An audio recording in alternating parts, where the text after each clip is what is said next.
واحد. هذا اللي من يقول اني خايف او لاني ما قلت الحق.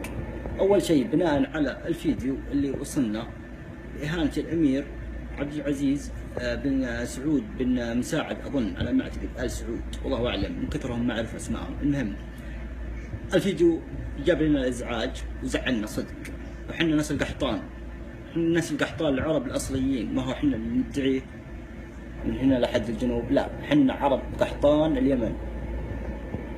رؤوسنا طنخه، نموت برصاصه ونحيا برصاصه، والعرب ما تموت الا متوافيه. اول شيء الفيديو ذا ما عجبني، وهذا الامير قدام الامراء كلهم واللي يسمع الفيديو والله العظيم لو قبلته ان نقتله، وصدق والله ان نقتله وطير راسه، ما هو الا رجال من الرجال. اما انه يسب في قبرها في فراتها فوالله انه كاذب. لكن هذا الرعاع ذا ما هو بيمني ولا نحسبه يمني اصلا، لان والله والبيت اللي بله الله لو كنت انا في مكانه انه ما يثنيها، وان ذكر امي بشتم لا انت حنجرته ولا اجعلها اخر يوم في عمري. اول شيء.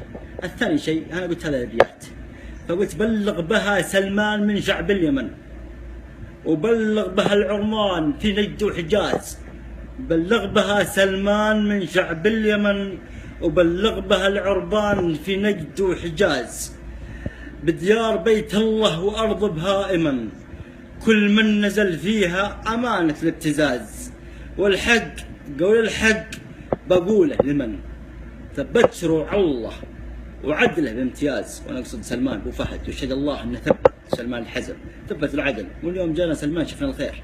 والحق والحق بقوله لمن فبشروا على الله وعدله بامتياز، اما وينصفنا بحكم وبه ضمن، ولا اخذنا الثار حكم الامتياز.